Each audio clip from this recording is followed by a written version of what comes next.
Selamat pagi, apa kabar?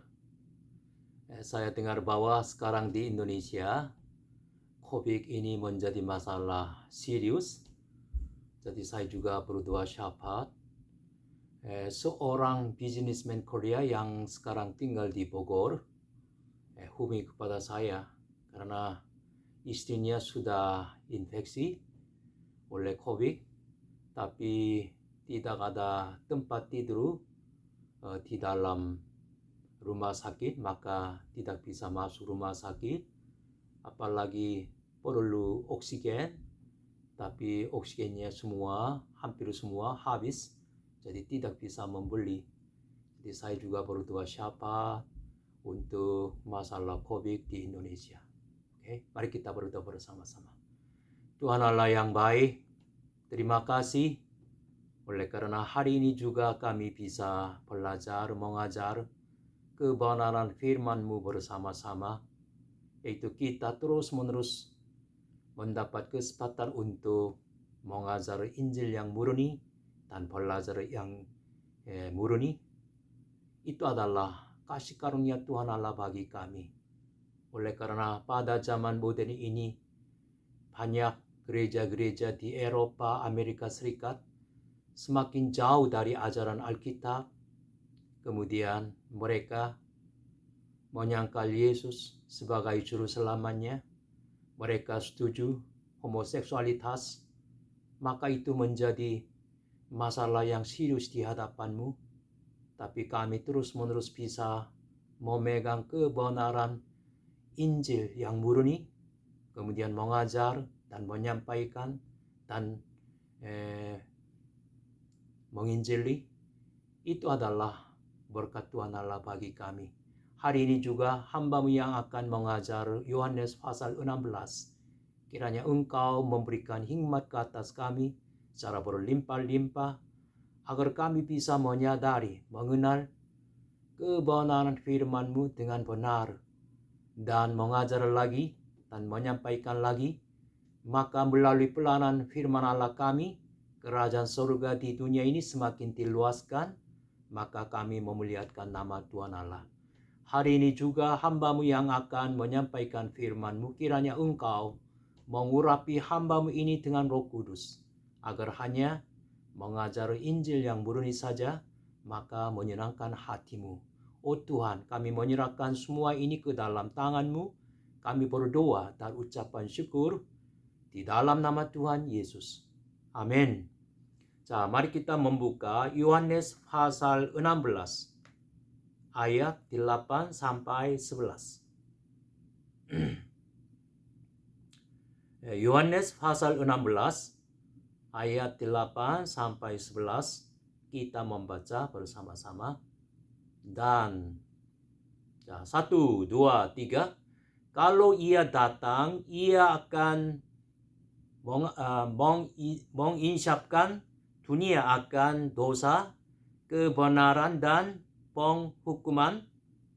penghakiman, dan dosa karena mereka tetap tidak percaya kepadaku, akan kebenaran karena aku percaya kepada Bapa dan kamu tidak melihat aku lagi, akan penghakiman karena penguasa dunia ini telah dihukum.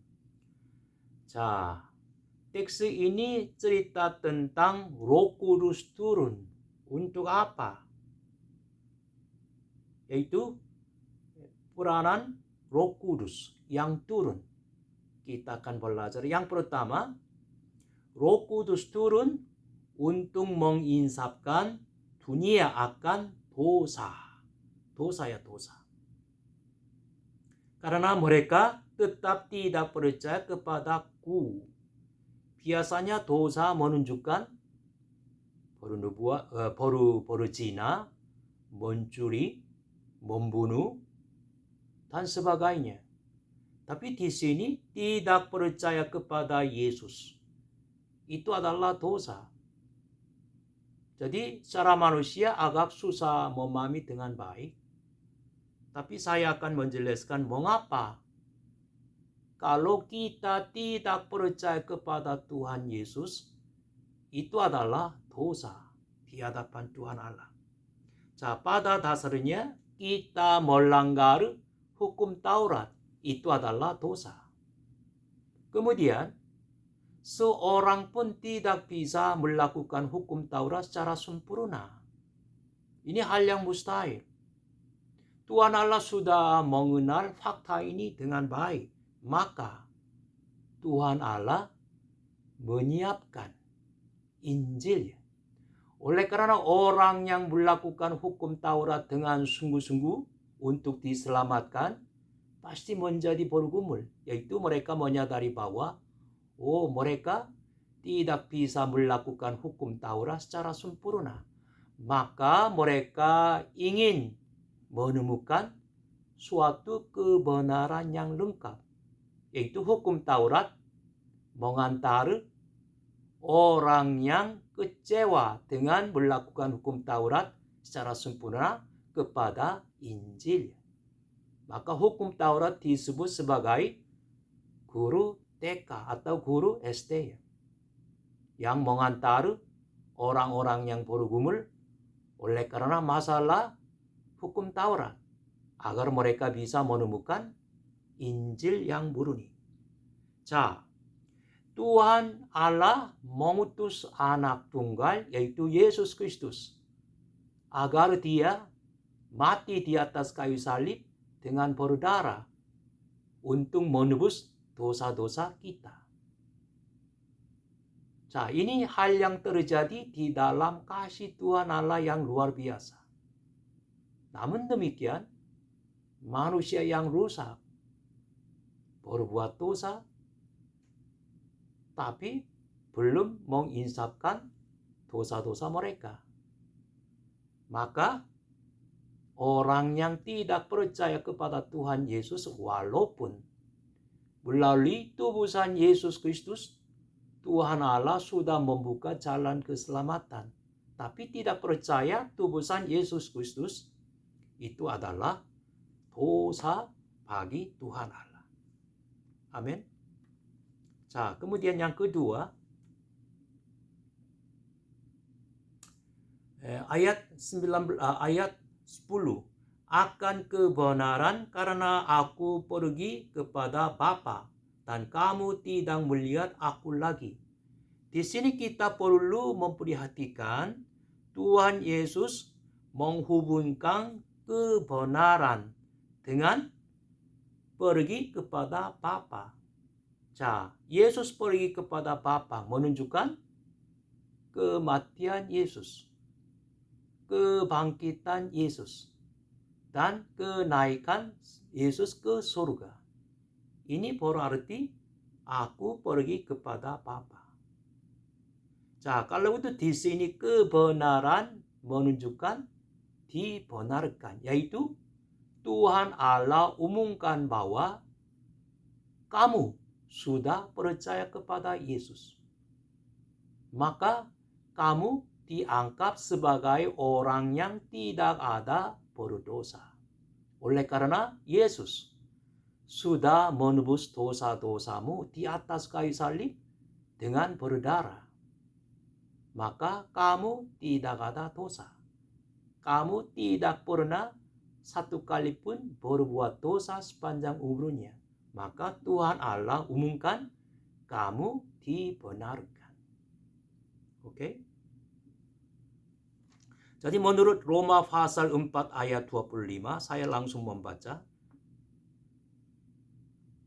Yaitu Yesus yang telah diserahkan karena pelanggaran kita dan dibangkitkan karena pembenaran kita. 자, Yesus disalibkan, dikuburkan, dan pada hari yang ketiga dia dibangkitkan lagi. Itu kebangkitan Yesus membuktikan dua fakta yang luar biasa. Yang pertama, segala dosa kita tetap diampuni. Kemudian, kebangkitan Yesus membuktikan bahwa kita tetap dibenarkan, sehingga bisa dikembalikan kepada Tuhan Allah lagi untuk tinggal bersama-sama dengan sukacita selama-lamanya.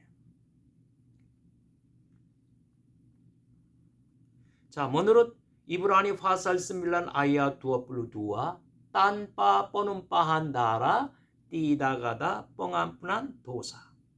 Yaitu Yesus mati di atas kayu salib untuk menebus dosa-dosa kita, maka kita percaya fakta ini dengan sepenuh hatinya dalam kasih karunia Tuhan Allah, maka kita bisa dibenarkan.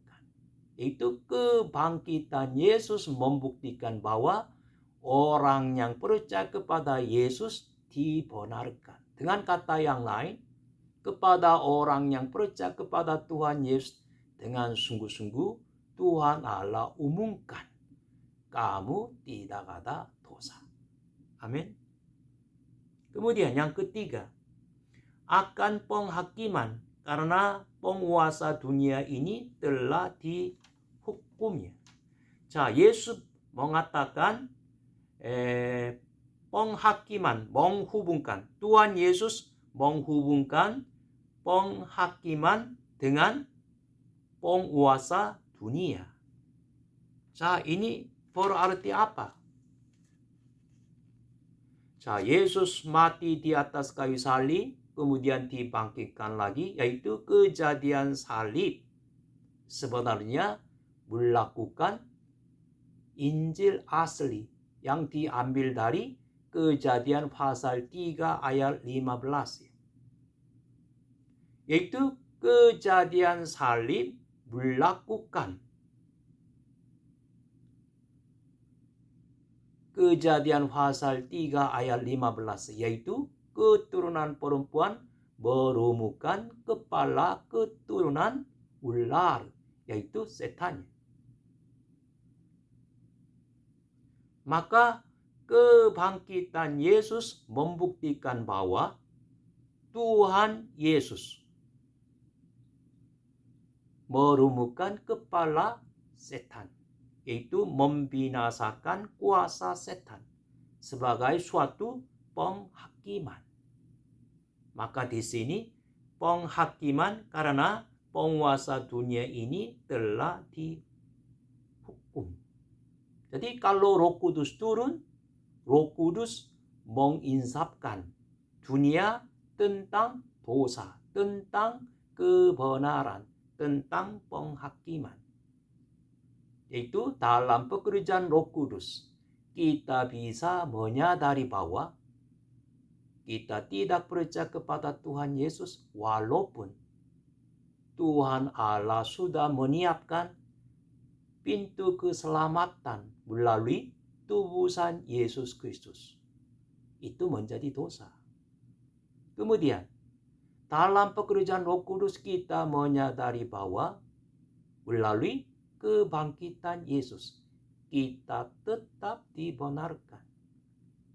Tuhan Allah tetap umumkan bahwa kamu tidak ada berdosa. Oleh karena percaya kepada Yesus, percaya tubusan Yesus Kristus. Kemudian dalam pekerjaan Roh Kudus kita menyadari bahwa kebangkitan Yesus membuktikan bahwa kuasa setan sudah dihancurkan. Amin.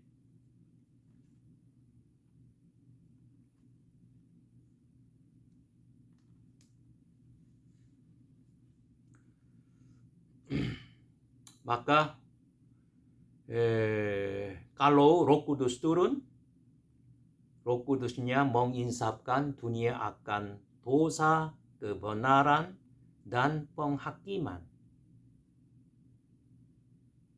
Orang yang menginjili, orang yang berkhotbah, orang yang melayani pelayanan gereja atau orang yang melayani pelayanan misi harus menyampaikan 3 tema ini, yaitu tentang dosa, tentang kebenaran, tentang penghakiman.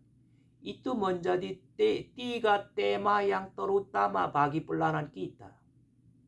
Jadi sekarang kita perlu memikirkan secara serius. Waktu saya berkhotbah, waktu saya menginjili, waktu saya menyampaikan firman Allah, waktu saya mengajar Injil, apakah kita pasti berbicara, menyampaikan, mengajar tentang dosa, kebenaran, dan penghakiman. Ada contoh yang baik. Dalam kisah para rasul pasal 1, Yesus naik ke surga. Kemudian dalam kisah para rasul pasal 2, yang sudah berjanji Roh Kudus turun. Pada waktu itu, seorang rasul Yesus Kristus, yaitu Petrus, menyampaikan firman Allah, yaitu melalui mulut Petrus. Roh Kudus menginsapkan tentang dosa, tentang kebenaran, tentang penghakiman. Pada waktu itu terjadi gerakan pertobatan, yaitu terjadi pertobatan yang luar biasa. Menurut kisah para rasul pasal 2 ayat 37, saya langsung membaca. Mereka mendengar terharu, tanya kepada Petrus dan rasul-rasul yang lain, apakah yang harus kami perbuat, saudara-saudara?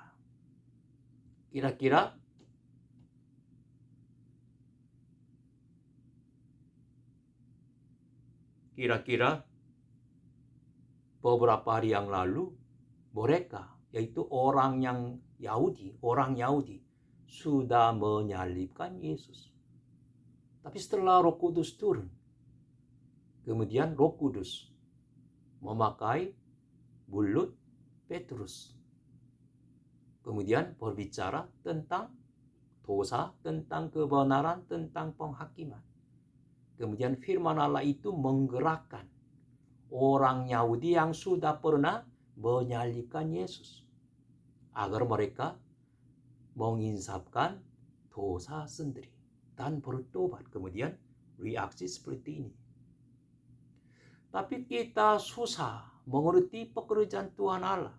Misalnya waktu Yesus sebagai anak Tuhan Allah mengajar, berbicara, bagaimana orang-orang yang mendengar perkataan Yesus reaksi?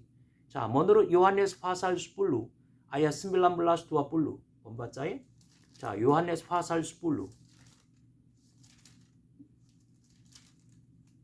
Yohanes pasal 10 ayat 19 sampai 20.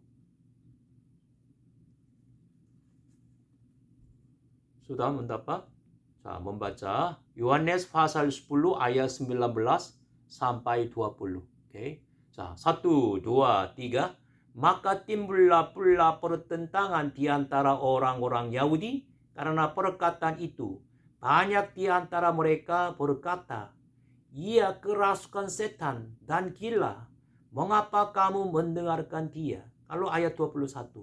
Yang lain berkata, itu bukan perkataan orang yang kerasukan setan.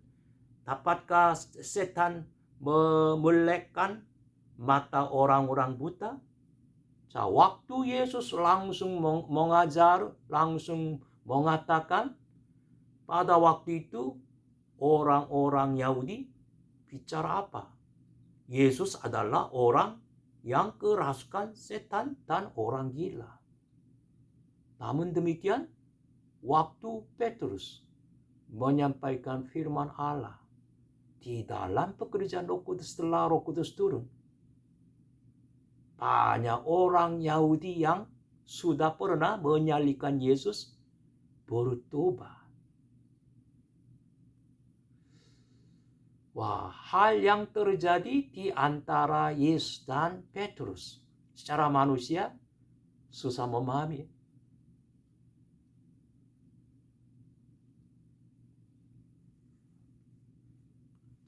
Kalau itu kita bisa memikirkan lagi.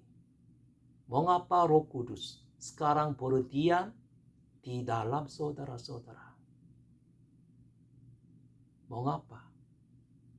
Roh Kudus yang berdiam di dalam saudara-saudara mau menginsapkan dunia tentang dosa, kebenaran, dan penghakiman melalui saudara-saudara mengajar, melalui saudara-saudara menginjili, melalui khotbah saudara-saudara. Kita harus menyadari fakta ini dengan baik. Kadang-kadang pendeta berkhotbah tentang pola pikiran positif, positive thinking style. Atau sebagian pendeta berkhotbah tentang mimpi kita terjadi. Mimpi kita pasti terjadi. Atau ada pendeta yang berkhotbah tentang 3 mantra berkat yang diambil dari 3 Yohanes pasal 1 ayat 2.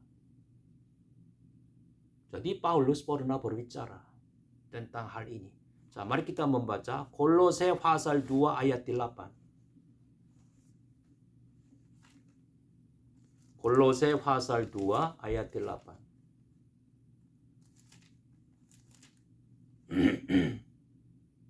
Kolose pasal 2 ayat 8 kita membaca bersama-sama. Hati-hatilah. Sudah?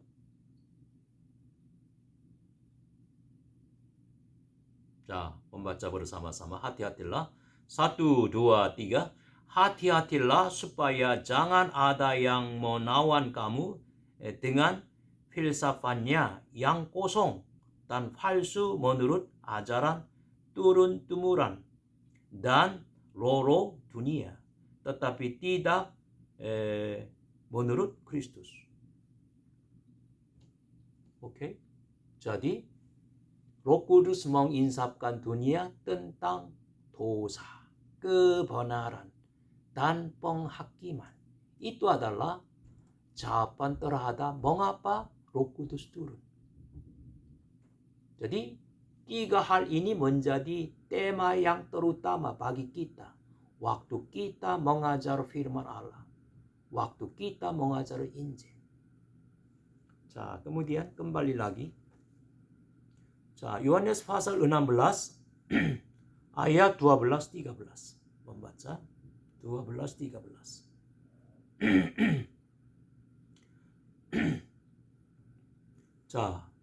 12-13 masih banyak. 1, 2, 3. Masih banyak hal yang harus kukatakan kepadamu, tetapi sekarang kamu belum dapat menanggungnya.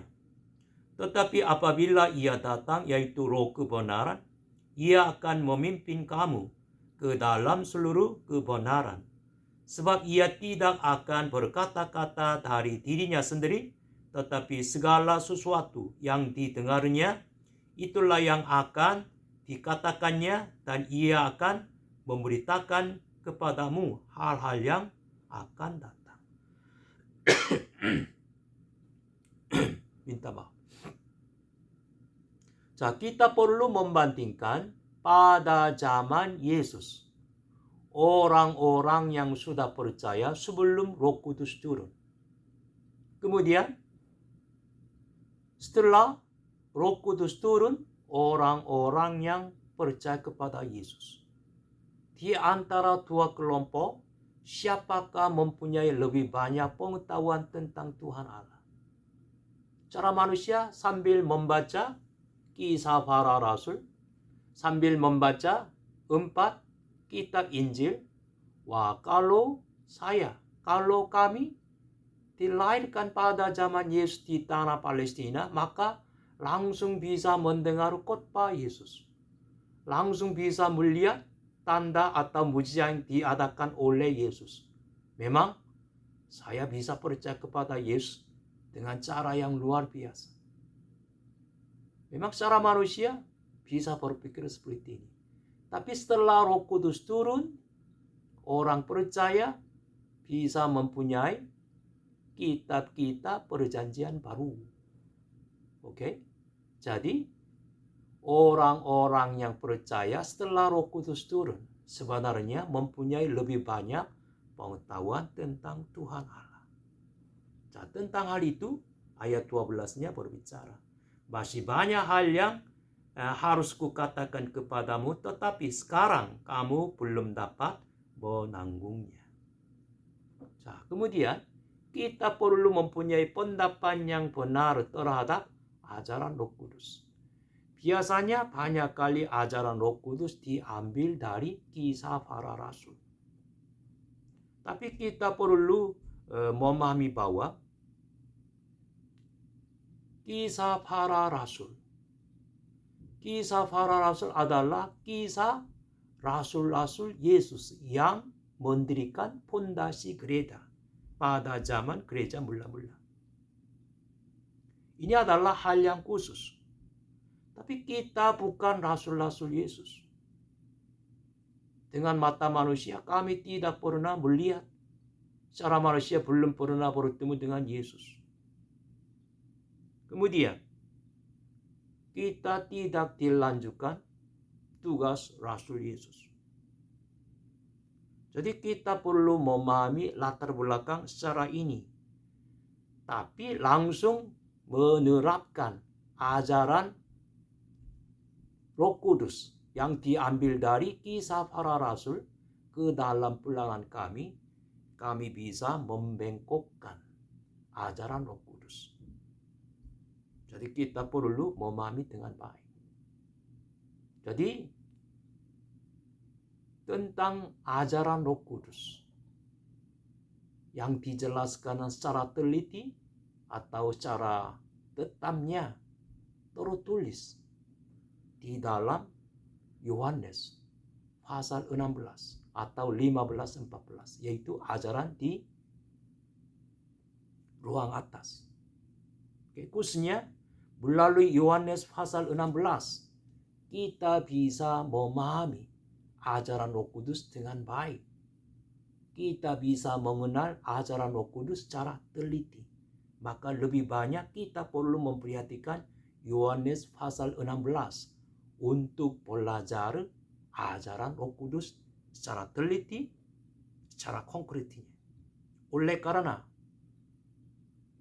dalam Yohanes pasal 14, 15, 16 yang disebut sebagai ajaran di ruang atas. Pada waktu itu, tugas Yesus dan tugas Roh Kudusnya saling tukar.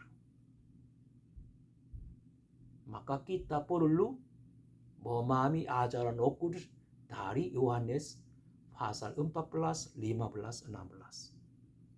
Secara konkretnya kita perlu mencari jawaban terhadap pertanyaan-pertanyaan ini. Yang pertama, siapakah adalah Roh Kudus? Siapakah adalah Roh Kudus? Yang kedua, mengapa Roh Kudus datang ke dunia ini? Mengapa Roh Kudus turun ke dunia ini? Yang ketiga, bagaimana Roh Kudus bekerja? Dengan cara apa Roh Kudus bekerja? Yang keempat, bagaimana Roh Kudus menyertai kita atau bagaimana Roh Kudus menjadi berdiam di dalam kita? Tentang 4 pertanyaan ini dalam Yohanes pasal 16 dijelaskan dengan detail, dengan tetap ya. Oke. Yang pertama, siapakah adalah Roh Kudus? Siapakah adalah Roh Kudus? Secara singkatnya, Roh Kudus mempunyai intelek. Roh Kudus mempunyai emosi. Roh Kudus mempunyai keinginan. Kalau mendengar ini, wah, Roh Kudus hampir sama dengan manusia. Ya bisa berbicara begitu. Tapi manusia mempunyai intelek, manusia mempunyai emosi, manusia mempunyai keinginan, tapi semuanya rusak. Maka masih belum sempurna. Manusia juga mempunyai intelek yang rusak. Manusia mempunyai emosi yang rusak. Manusia mempunyai keinginan yang rusak. Dengan intelek manusia kita tidak bisa tahu semuanya. dengan emosi yang rusak, manusia tidak bisa mengontrol emosi sendiri dengan baik. Keinginan yang rusak, manusia tidak bisa melakukan semua hal. Yang pertama, Roh Kudus mempunyai intelek. Saya langsung membaca saja. Menurut 1 Korintus ayat 2 pasal 2 ayat 10. 1 Korintus pasal 2 ayat 10. Saya langsung membaca. Karena kepada kita Allah telah menyatakannya oleh Roh. Sebab Roh menyelidiki segala sesuatu, bahkan hal-hal yang tersembunyi dalam diri Allah. Oke. Roh Kudus mempunyai intelek yang sempurna. Yang kedua, Roh Kudus mempunyai emosi. Secara konkretnya, Roh Kudus mengasihi. Menurut Roma pasal 15 ayat 30, saya membaca ya. Roma pasal 15 ayat 30. Tetapi demi Kristus, Tuhan kita dan demi kasih Roh, aku menasihatkan kamu, saudara-saudara begini. Demi kasih Roh. Roh Kudusnya mengasihi. Kemudian, Roh Kudus menduka. Menurut Efesus pasal 4 ayat 30. Efesus pasal 4 ayat 30, saya langsung membaca. Janganlah kamu mendukakan Roh Kudus Allah yang telah memeteraikan kamu menjelang hari penyelamatan. Itu mendukakannya. Kemudian, yang ketiga, Roh Kudus berkeluh ya. Menurut Roma pasal 8 ayat 26, Roma pasal 8 ayat 26, saya langsung membaca. Roh sendiri berdoa untuk kita kepada Allah dengan keluhan-keluhan yang tidak terucapkannya. Seperti ini, Roh Kudus mengasihi, Roh Kudus menduka, Roh Kudus berkeluh. Yaitu Roh Kudus mempunyai emosi. Yang ketiga, Roh Kudus mempunyai keinginan. Menurut 1 Korintus pasal 12 ayat 11. 1 Korintus pasal 12 ayat 11. Saya langsung membaca. Semuanya ini dikerjakan oleh Roh yang satu dan yang sama, yang memberikan karunia kepada tiap-tiap orang secara khusus, seperti yang dikehendakinya. Roh Kudus juga mempunyai keinginan. Jadi, Roh Kudus adalah suatu kepribadian yang mempunyai intelek, emosi, dan keinginan. Kemudian yang kedua, mengapa Roh Kudus turun?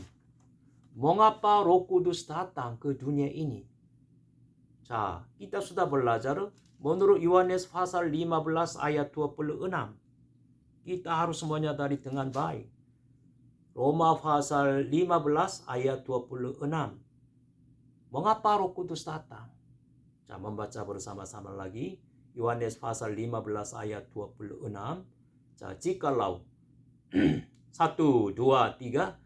Jikalau penghibur yang akan kuutus dari Bapa datang, yaitu Roh kebenaran yang keluar dari Bapa, ia akan bersaksi tentang aku.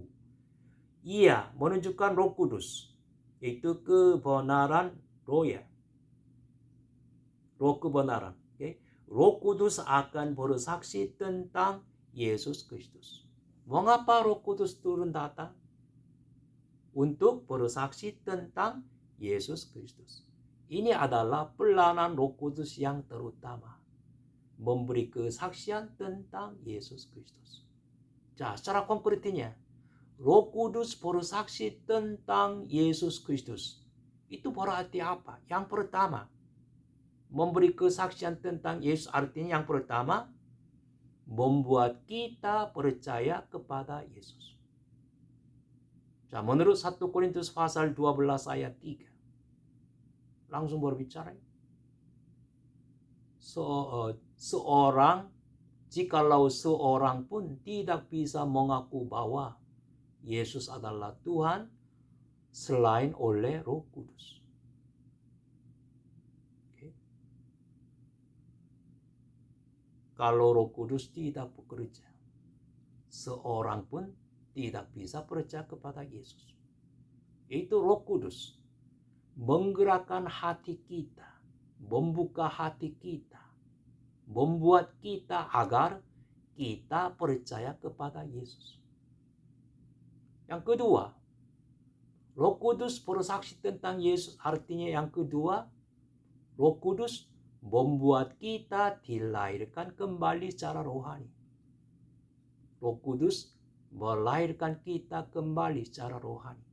Menurut Yohanes pasal 3 ayat 5, kalau seorang tidak dilahirkan kembali dengan air dan Roh Kudus, orang itu tidak bisa melihat, tidak bisa masuk kerajaan Allah. Itu Roh Kudus membuat kita dilahirkan kembali. Lebih konkretnya, Roh Kudus membuat kita dilahirkan kembali dengan memakai Injil, dengan memakai kebenaran firman Allah. Yang ketiga, Roh Kudus bersaksi tentang Yesus, artinya yang ketiga, Roh Kudus membuat kita kudus. Roh Kudus membuat kita mulia. Yaitu Roh Kudus menguduskan kita, Roh Kudus memuliakan kita. Menurut Roma pasal 8 ayat 11. Kita membaca ya, langsung baca. Roma pasal 8.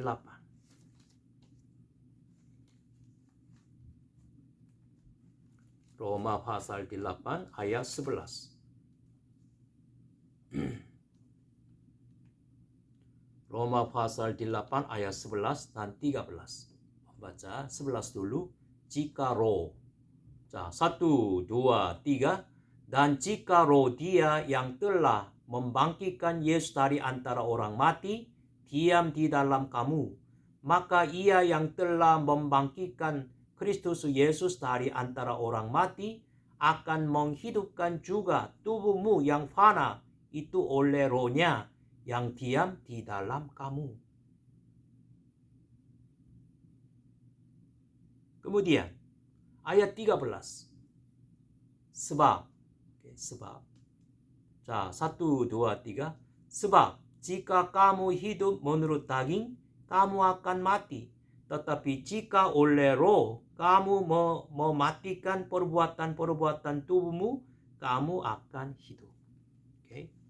Jadi Roh Kudus membuat kita semakin menjadi kudus, semakin menjadi mulia.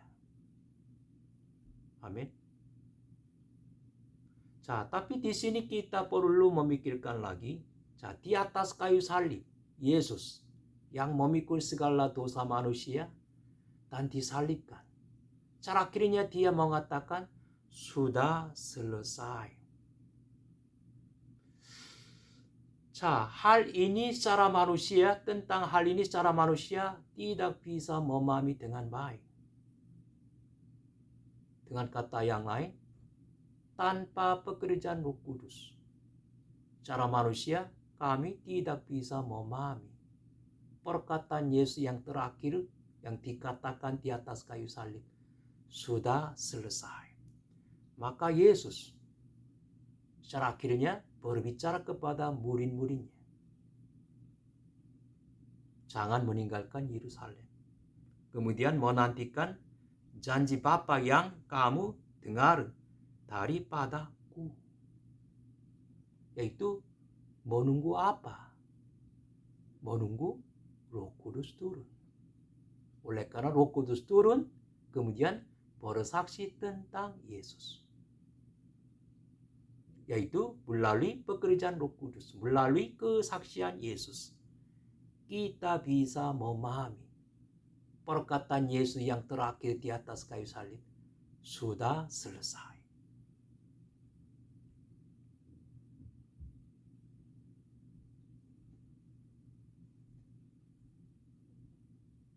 Amin. Kita berbicara lagi tentang 1 Korintus pasal 12 ayat 3. Selain oleh Roh Kudus, seorang pun tidak bisa mengakui bahwa Yesus adalah Tuhan. Ini artinya tanpa pekerjaan Roh Kudus, tanpa kesaksian Roh Kudus tentang Yesus, seorang pun tidak bisa percaya kepada Yesus. Amin. Kalau itu yang ketiga, kalau itu bagaimana Roh Kudus bekerja? Dengan cara apa Roh Kudus bekerja? Dengan cara apa Roh Kudus melakukannya? Terhadap pertanyaan ini kita bisa menemukan jawabannya dari Kisah Para Rasul pasal 2. Oleh karena setelah Roh Kudus turun pertama kali, Roh Kudus bersaksi tentang Yesus dalam Kisah Para Rasul pasal 2. Menurut Kisah Para Rasul, Roh Kudus turun ke atas 120 orang pengikut Yesus. Kemudian Petrus yang dipenuhi dengan Roh Kudus, dia mulai berbicara. Langsung membaca ya. Kisah Para Rasul pasal 2 ayat 16. Kisah Para Rasul pasal 2 ayat 16.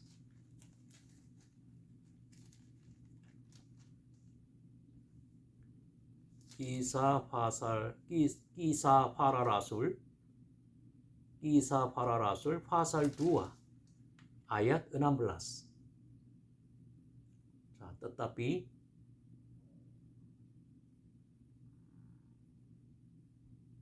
1, 2, 3.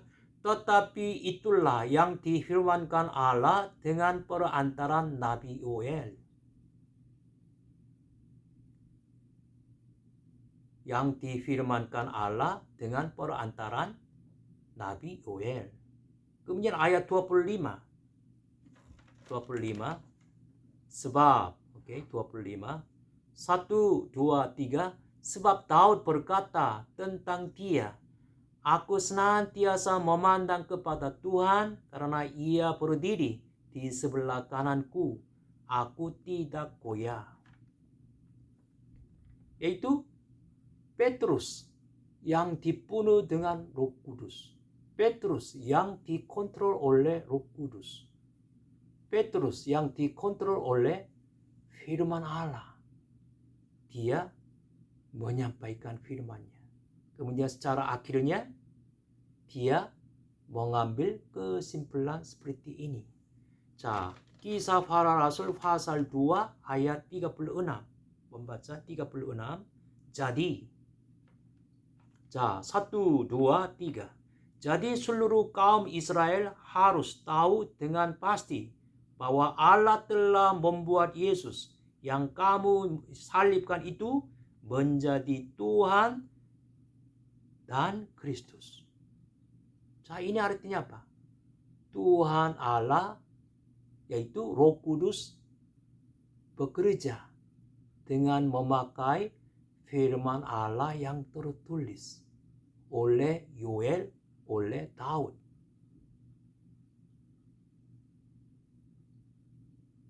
Untuk bersaksi tentang Yesus Kristus. Kemudian, pada waktu itu orang-orang Yahudi yang mendengar firman Allah itu, mereka terharu. Ayat 37 lagi. Kisah Para Rasul pasal 2 ayat 37. Ketiga. 1, 2, 3. Ketika mereka mendengar hal itu, hati mereka sangat terharu. Lalu mereka bertanya kepada Petrus dan rasul-rasul yang lain, apakah yang harus kami perbuat, saudara-saudara? Ini adalah cara pekerjaan Roh Kudus yang turun pada hari Pentakosta. Lebih konkretnya, Roh Kudus berdiam di dalam orang Kristen yang percaya kepada Tuhan Yesus. Kemudian dengan memakai firman Allah yang tertulis, yaitu dengan memakai Alkitab. Roh Kudus bersaksi tentang tubusan Yesus Kristus. Ini adalah cara pekerjaan Roh Kudus yang berdiam di dalam kita. Amin. Jadi Roh Kudus bersaksi tentang Yesus Kristus melalui siapa? Orang percaya yang memiliki Roh Kudus. Kemudian cara yang konkretnya dengan memakai firman Allah yang tertulis. Dengan memakai Alkitab sebagai firman Allah yang tertulis. Amin. 자, kemudian dalam Yohanes pasal 16, Yesus memanggil Roh Kudus sebagai Roh kebenaran. Oke? 자, coba membaca dulu. Yohanes pasal 14 ayat 17. Yohanes pasal 14 ayat 17 kita membaca bersama-sama. Yohanes pasal 14 ayat 17. Bagaimana Tuhan Yesus memanggil Roh Kudus. 자, yaitu 1, 2, 3, yaitu Roh kebenaran. Dunia tidak dapat menerima Dia, sebab dunia tidak melihat Dia dan tidak mengenal Dia. Tetapi kamu mengenal Dia, sebab Ia menyertai kamu dan akan diam di dalam kamu. 자, Roh Kudus di sini disebut sebagai Roh kebenaran. 자, kemudian Yohanes pasal 15 ayat 26. Yohanes pasal 15 ayat 26. Membaca lagi bersama-sama. Tadi sudah membaca, tapi membaca lagi. Yohanes pasal 15 ayat 26. Jikalau, 자, 1, 2, 3. Jikalau penghibur yang akan kuutus dari Bapa datang, yaitu Roh kebenaran yang keluar dari Bapa, Ia akan bersaksi tentang aku. Di sini juga Roh Kudus disebut sebagai Roh kebenaran. Satu lagi, Yohanes pasal 16 ayat 13. Dulu sudah pernah membaca, tapi saya langsung membaca. Yohanes pasal 16 ayat 13. Tetapi apabila Ia datang, yaitu Roh kebenaran. 자, mengapa Yesus memanggil Roh Kudus sebagai Roh kebenaran? Pasti ada alasannya.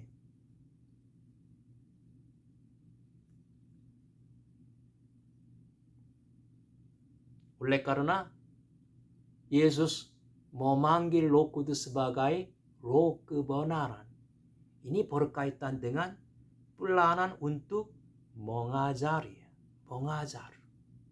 자, coba Yohanes pasal 16 ayat 13. Tadi 13 ya. Yohanes pasal 16 ayat 13. Saya membaca. Tetapi apabila Ia datang, yaitu kebenaran, Ia akan memimpin kamu ke dalam seluruh kebenaran. Sebab Ia tidak akan berkata-kata dari dirinya sendiri, tetapi segala sesuatu yang didengarnya, itulah yang akan dikatakannya, dan Ia akan memberikan kepadamu hal-hal yang akan datang. Satu lagi, Yohanes pasal 14 ayat 26. Saya membaca Yohanes pasal 14 ayat 26. Mengapa Roh kebenaran, yaitu Roh Kudusnya berkaitan dengan pelayanan untuk mengajar. Ayat 26, tetapi 1, 2, 3. Tetapi penghibur, yaitu Roh Kudus yang akan diutus oleh Bapa dalam namaku, Dialah yang akan mengajarkan segala sesuatu kepadamu dan akan mengingatkan kamu akan semua yang telah kukatakan kepadamu. Yang akan mengajarkan segala sesuatu kepadamu dan akan mengingatkannya. 자, kalau kita mengingat Roh Kudus, Roh Kudus biasanya teringat apa? Super power. Kuasa yang luar biasa. Roh Kudus, turun api Roh Kudus. atau Roh Kudus mengadakan mujizat yang luar biasa, tanda-tanda yang luar biasa. Tapi kita perlu memahami dengan baik. Roh Kudus yang disebut sebagai Roh kebenaran berkaitan dengan mengajar.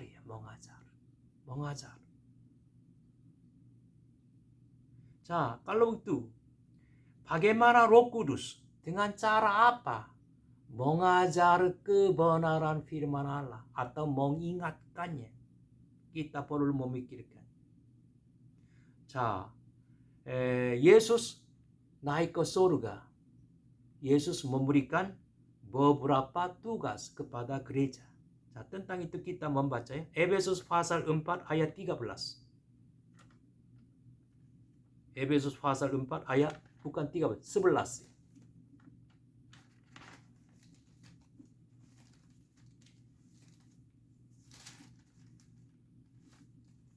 Efesus pasal 4 ayat 11.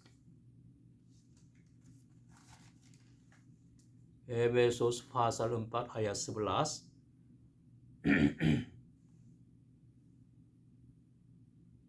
Saya membaca Efesus pasal 4 ayat 11. Dan ialah. Sudah dapat? Oke. Saya membaca bersama-sama. 1, 2, 3. Dan ialah yang memberikan baik rasul-rasul maupun nabi-nabi, baik pemberita-pemberita Injil maupun gembala-gembala dan pengajar-pengajar. Rasul-rasul, nabi-nabi, pemberita Injil, gembala-gembala, pengajar-pengajar. Ini semuanya berkaitan dengan pelayanan untuk mengajari. Itu Roh Kudus menyertai mereka. Kemudian Roh Kudus berdiam di dalam mereka secara masing-masing. Kemudian menguatkan mereka atau memberikan kepada mereka kuasa untuk mengajar, karunia untuk mengajar, agar mereka bisa bertanggung jawab tugas sendiri dengan baik.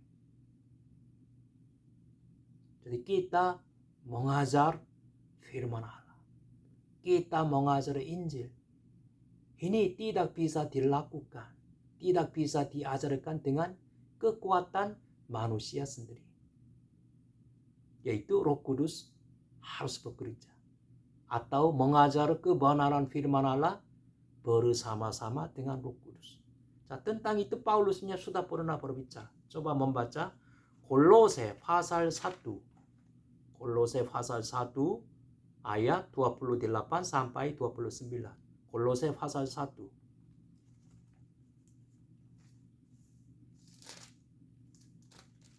Kolose pasal 1 ayat 28 sampai 29.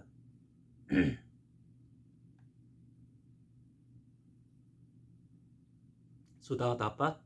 Kolose pasal 1 ayat 28 29 membaca bersama-sama. Dialah yang kamu beritakan. 1, 2, 3. Dialah yang kamu beritakan apabila tiap-tiap orang kami nasihati dan tiap-tiap orang kami ajari dalam segala hikmat untuk memimpin tiap-tiap orang kepada kesempurnaan dalam Kristus. Itulah yang ku usahakan dan ku pergumulkan dengan segala tenaga sesuai dengan kuasanya yang bekerja dengan kuat di dalam aku. Dengan kuasanya. Okay. Jadi kita mengajar firman Allah. Dengan pengalaman kita, dengan intelek kita, dengan pengetahuan kita, dengan kekuatan manusia kita mengajar. No. Dalam pekerjaan Roh Kudus, dengan kuasa Roh Kudus, dengan kekuatan rohani kita perlu mengajar. Kemudian Roh Kudus bekerja sebagai roh hikmat dan roh wahyu. 자, kita perlu memahami hal ini dengan baik. 자, 에베소서 pasal 1 ayat 17. Pembaca ya.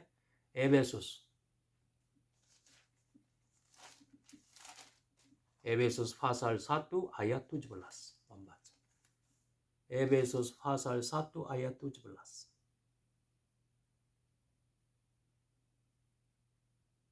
Sudah? 에베소서 pasal 1 ayat 17. 자, membaca 에베소서 pasal 1 ayat 17. 자, dan meminta 1, 2, 3 dan meminta kepada Allah Tuhan kita Yesus Kristus yaitu Bapa yang mulia itu supaya Ia memberikan kepadamu roh hikmat dan wahyu untuk mengenal Dia dengan benar.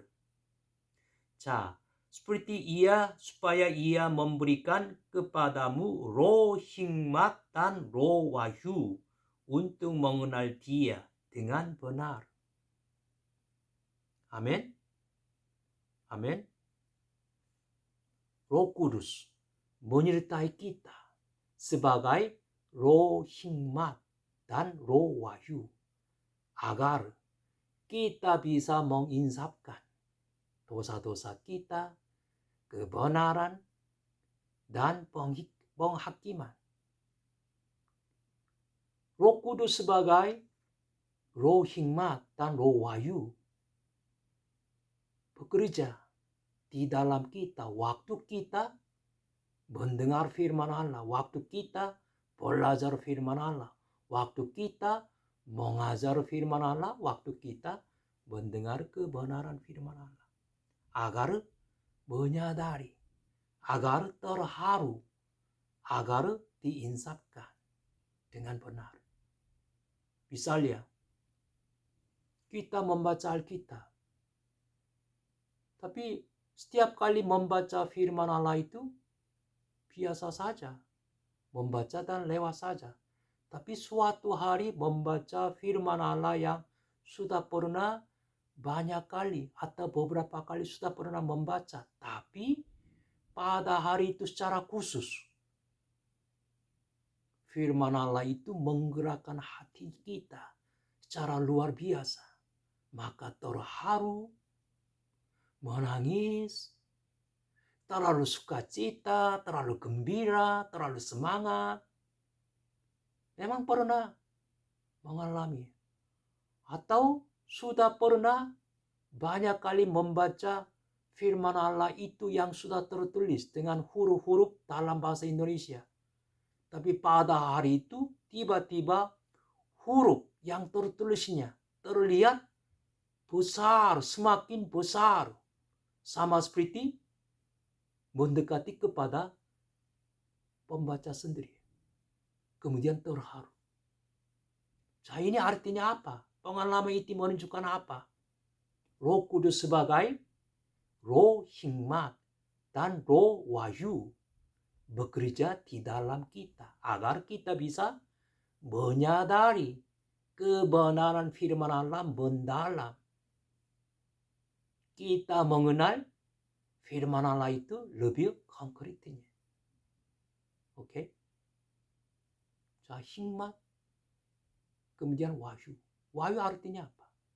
Wahyu artinya Tuhan Allah kasih tahu keinginannya, kehendaknya, rencananya, hatinya kepada kita dengan cara yang ajaib. Jadi Roh Kudus disebut sebagai roh wahyu, roh hikmat.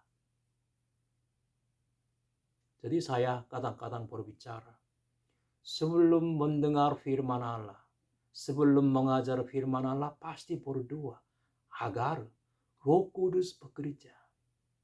Roh Kudus bekerja di dalam hati pendengar yang masing-masing sebagai roh hikmat dan roh wahyu.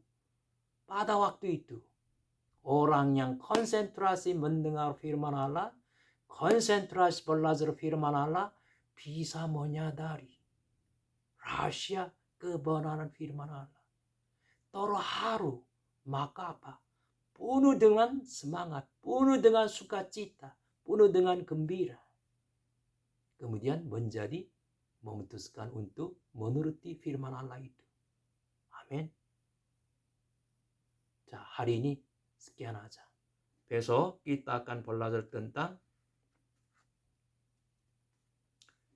kuasa Roh Kudus. Kita akan belajar tentang kuasa Roh Kudus. Terima kasih banyak. Haleluya.